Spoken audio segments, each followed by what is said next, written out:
Le service du patrimoine vous invite aujourd'hui à découvrir un livre d'heures briançonnais enluminé, le Matutinaire des frères Fine. C'est un ouvrage qui date du XVe siècle et qui est pratiquement inconnu du grand public parce que c'est un trésor familial. Le livre d'heures, comme celui-ci, est le type le plus courant d'ouvrage enluminé au Moyen-Âge. Chaque livre d'heures est unique, il comprend des textes de prière qu'on récitait à certaines heures, d'où le nom de livre d'heures, et des illustrations.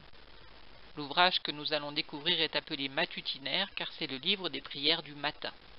Il s'agit d'un livre de petite taille, 16 cm par 11 cm 5, composé de 168 feuillets de parchemin, du vélin, c'est-à-dire de la peau de veau très fine. Au recto du premier feuillet se trouve une mention qui nous révèle l'identité des auteurs. Ce sont deux frères de la famille Fine, Pierre Fine pour la partie écriture, et pour la partie décoration, son frère Antoine. Pierre était chapelain et son frère Antoine notaire. La famille Fine, originaire de Villars-Saint-Pancrace, a exercé dès le XIIIe siècle un rôle politique et intellectuel de premier plan à Briançon. Le renom de cette famille s'est étendu au-delà du Briançonnais avec les travaux d'Oronce, mathématicien et astronome de François Ier, et pour qui une chaire fut créée au Collège Royal en 1530. Antoine et Pierre sont les oncles d'Oronce. Les recherches effectuées dans les archives de la ville ont permis à Paul Thomé de Maisonneuve, à qui l'on doit une étude remarquable de cet ouvrage, de situer la réalisation de ce manuscrit vers 1485 au plus tard. Le livre débute par le calendrier. En tête de chaque mois sont indiqués le nombre de jours du mois et le nombre de lunes. La quatrième colonne indique le catalogue des fêtes, la troisième le décompte des jours à la manière romaine en usage au Moyen-Âge avec Ide, Calende et Nonne. Voilà une vue rapprochée. La deuxième colonne indique les lettres dominicales. C'est un système de représentation des jours de la semaine au moyen de lettres, au lieu de lundi, mardi, etc. Une lettre correspondant à chaque jour. La dernière colonne présente le nombre d'or. La lettre dominicale et le nombre d'or relèvent d'un système complexe dont il faut retenir, pour faire simple, qu'ils sont nécessaires pour calculer la date de Pâques et par conséquent celle des fêtes mobiles. Les pages suivantes sont consacrées au texte des prières. Les feuillets sont écrits des deux côtés et chaque page porte en moyenne 15 lignes d'écriture soignées, tracées sur des lignes à la pointe sèche. On peut s'arrêter sur la fraîcheur et l'intensité des couleurs et sur la finesse du travail de décoration des lettrines rehaussées d'or ou d'argent. Ce décor illumine le texte au sens propre. Le mot enluminure vient d'ailleurs du latin illuminare qui signifie éclairer, rendre lumineux. Dans ces pages viennent s'intercaler 13 illustrations dans un état de conservation quasi parfaite. Nous allons les détailler avec les images suivantes. La première de ces illustrations représente Saint Jean rédigeant son évangile sur l'île de Patmos. Sous la miniature, c'est-à-dire la partie image, on peut lire en rouge en latin « Initium Sancti Evangelii Secundum Johannem », c'est le début de l'évangile de Saint Jean et les premiers mots de l'évangile. L'initiale ou lettrine, ici un « I », est rehaussée d'or. La décoration de la bordure est composée de délicats entrelacs de feuilles d'acanthe et de fines branches fleuries de couleurs vives. Revenons à la miniature. Jean est assis dans une petite île verdoyante et plantée d'arbres. Il écrit sur un livre aux tranches dorées. À son côté, l'aigle, son symbole, lui présente, suspendu à son bec, un encrier et plumier portatif. Ils sont tous les deux auréolés d'or. Du haut de la miniature, une nuée descend en plusieurs traits sur la tête de l'apôtre. La posture de Jean, douce et humble, évoque celle que l'on voit au Saint-Jean de l'église des Cordeliers de Briançon. Les auteurs des deux décors sont contemporains. Les peintures murales des Cordeliers sont un peu plus anciennes.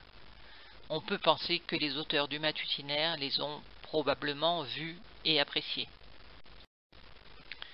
Tournons quelques pages et voilà l'Annonciation. Dans une salle au plafond bleu et aux murs de pierre tendus de draperies d'or, la Vierge est agenouillée sur un prie-dieu surmonté d'un dais rose dont les tentures retombent derrière elle. Elle est vêtue d'une tunique rouge portée sous un manteau bleu aux reflets d'or, très finement drapé. Elle a les mains jointes à la hauteur de sa poitrine et les yeux baissés. Sur son prie-dieu se trouve un livre ouvert. L'ange Gabriel est à genoux devant elle. Sa main gauche est placée sur sa poitrine, et de sa main droite il tient un ruban blanc sur lequel est écrit « Ave Maria, gratia plena Dominus tecum, je vous salue Marie, pleine de grâce, le Seigneur est avec vous ». Un gros plan nous permet d'admirer la délicatesse des traits et la finesse du drapé de son vêtement, de ses mains, de ses ailes. Juste pour mémoire, rappelons que les dimensions réelles de ce dessin sont de 4 cm et demi sur 2 cm et demi, à peine plus grand qu'un timbre-poste. L'encadrement de la page est formé par des bandes diagonales ornées de délicats dessins de fleurs de toutes les couleurs. L'illustration suivante est celle de la Visitation. Le fond de page est d'un rouge soutenu, avec de gros cabochons verts ou bleus sertis d'or. Sainte Élisabeth, vêtue d'une robe jaune et d'un manteau rouge doublé d'hermine, est à genoux, les mains jointes, devant Marie qui se tient debout devant elle. Drapée dans un large manteau bleu sur une tunique rouge, la Vierge, les yeux baissés et les mains jointes, écoute Sainte Élisabeth. Ses cheveux blonds sont épars sur ses épaules. La quatrième miniature est celle de la Nativité. Au milieu, au premier plan, Marie et Joseph sont agenouillés, les mains jointes un peu en arrière de l'enfant Jésus couché dans la paille. Derrière eux, dans l'étable, on voit le bœuf et l'âne mangeant leur foin. En arrière-plan, sur le versant d'une colline verdoyante, on aperçoit 2 bergers. Celui de droite s'éveille, est encore à demi couché. À côté de lui dorment des agneaux. L'autre berger marche vers la crèche. Tous deux portent la main à l'oreille pour mieux entendre l'appel d'un ange qui, en haut d'un ciel bleu, déroule une banderole d'où descendent des rayons. La page est encadrée d'astragales entourées de fleurs de couleur. Au bas de la page, à côté d'une fraise d'un rouge intense, un paon. Au Moyen-Âge, on croyait que la chair du paon était imputrescible. Pour cette raison, il est devenu symbole d'immortalité. Avançons dans notre lecture. Voici l'adoration des mages. Assise devant l'étable, Marie tient sur ses genoux l'enfant Jésus nu, auréolé d'or. Il regarde en souriant un des rois mages barbus qui est à genoux devant lui, les mains jointes, richement habillé d'une robe bleue brodée d'or et d'un mantelet rouge bordé d'hermine. Il a posé au sol devant lui sa coiffe royale. Le deuxième roi mage, debout derrière lui, tient à la main sa coiffe bleue bordée de rouge, ceinte d'une couronne d'or. Le troisième roi, coiffé lui aussi d'une couronne d'or, tient sur sa poitrine un vase d'or au couvercle pointu. Derrière Marie, on aperçoit, en retrait comme inquiet, Joseph, coiffé de rouge, à la barbe très blanche et aux traits d'homme âgé. La décoration de la page est formée de fleurs de lys, dorées sur fond bleu. Le lys héraldique symbolise la souveraineté. La scène qui est représentée dans la miniature suivante est cruelle. Il s'agit du massacre des innocents. La représentation est très dense, de couleurs et de mouvements, afin de traduire l'horreur de ce massacre. Il s'agit du meurtre ordonné par Hérode de tous les enfants de moins de 2 ans dans la région de Bethléem. En effet, Hérode craignait l'avènement d'un roi des Juifs au moment de la naissance de Jésus. Le roi Hérode, coiffé d'un chapeau rouge bordé d'hermine, est assis sur un trône en bois doré. À sa droite, son conseiller se tient debout, les bras dans ses manches, la tête demi-cachée par un capuchon. Devant le roi, 2 femmes de Jérusalem cherchent à arracher leurs enfants aux soldats. Celle du haut, vêtue de rouge, saisit par les cheveux un homme vêtu d'une cotte de maille, à la figure bestiale. Au milieu de l'image, une femme plus âgée tente de retenir le bras d'un homme qui transperce la poitrine d'un enfant avec un poignard. On peut noter qu'il est gaucher. Au Moyen-Âge, les gauchers étaient perçus comme des individus inquiétants. Le mot latin pour gaucher est d'ailleurs sinister, qui a donné sinistre. Au premier plan, une femme, assise par terre, lève les bras au ciel en contemplant avec désespoir l'enfant blessé qu'elle a sur ses genoux. 7e miniature. La présentation au temple. La loi de Moïse prescrit la consécration à Dieu du premier-né. Les parents de Jésus se conforment à la loi en venant le présenter au temple 2 semaines après sa naissance. Le grand prêtre est coiffé d'une mitre bleue, brodée d'or et ornée de fleurs d'argent. Il tient l'enfant Jésus sur un voile blanc, brodé de bleu, au-dessus d'un autel couvert d'un grand voile d'or.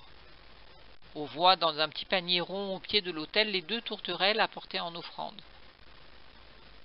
Des enroulements multicolores d'où sortent de fines fleurs de couleurs variées et ornées d'or forment l'encadrement de la page. Détail des personnages. L'enfant Jésus jette à sa mère un regard plein de joyeuse complicité. La Vierge regarde son fils avec amour. À gauche et au deuxième plan se tient le vieillard Siméon, la barbe blanche, les mains jointes et la tête couverte d'un bonnet rouge. À côté de lui, la prophétesse Anne regarde l'enfant Jésus, et la main gauche levée, l'index pointé, elle semble prononcer des paroles. À l'autre extrémité du tableau, les mains derrière le dos, se tient Joseph, coiffé d'un bonnet vert. Jésus parmi les docteurs. Jésus, les pieds nus, est installé dans une haute chaire en bois. Il semble énumérer en comptant sur ses doigts ce qu'il enseigne aux 5 docteurs juifs assis à ses pieds sur un banc en bois ornementé. Le premier docteur, à gauche, coiffé d'un bonnet vert, lève la tête vers Jésus avec beaucoup d'attention.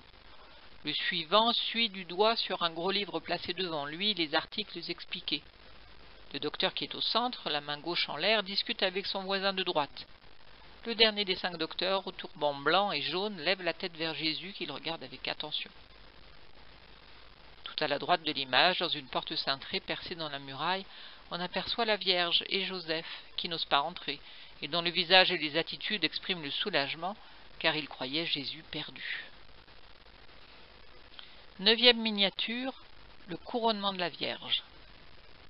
La scène se déroule dans une salle aux murs de pierre de taille, en haut desquels on peut voir cette frise de pierre appelée arcature lombarde, qui décorait et décore encore les édifices religieux du Moyen-Âge dans notre région.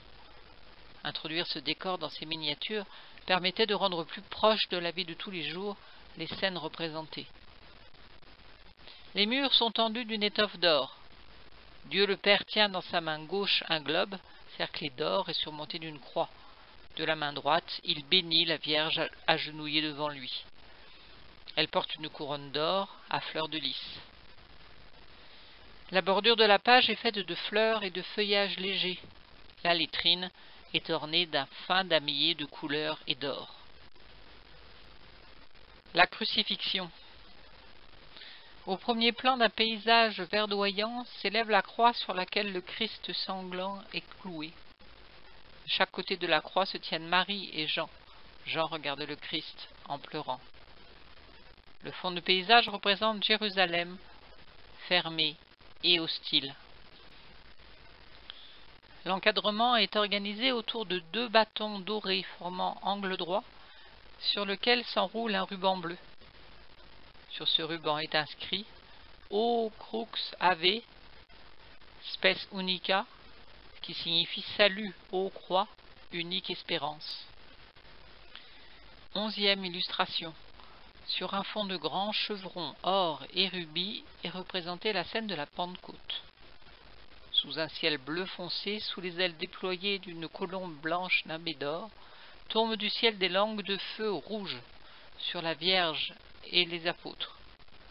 Marie est assise au centre, vêtue d'un manteau bleu doublé de blanc sur une robe dorée à fleurs rouges.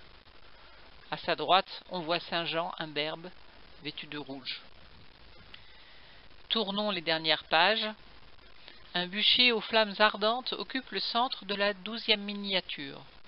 Au cœur de ce bûcher, un homme nu, à la poitrine décharnée, les bras dans une position de supplication, lève les yeux vers un ange qui le regarde avec compassion du haut du ciel, installé dans un nuage bleu.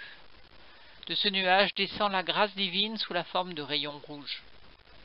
L'encadrement de la page reste dans le sujet, avec des têtes de mort et des ossements divers semés sur des fleurs colorées.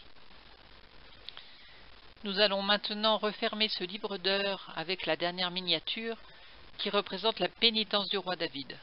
Ce thème est moins fréquent que ceux que nous venons de voir. David, roi du peuple d'Israël, a gravement péché pour l'amour de Bethsabée. Yahvé lui reproche sa faute, que David finit par reconnaître, et il fait acte de pénitence. Il s'isole dans son palais, se met à jeûner et à prier longuement. Dans une chambre éclairée par 2 fenêtres, le roi David est prosterné, les mains jointes sur un dallage en damier rouge et blanc. Il a posé à même le sol son chapeau entouré de la couronne impériale d'or. Par une porte qui s'ouvre au fond, au-dessus de 3 marches de marbre rose, on aperçoit un coin de paysage sous un ciel bleu. Avec la lumière pénètre un rayon d'or, formant l'invocation « Miserere mei Deus, secundum magnam misericordiam tuam ». Prends pitié de moi, Seigneur, dans ta grande miséricorde. Dans le dé de la lettrine, 3 belles roses rouges.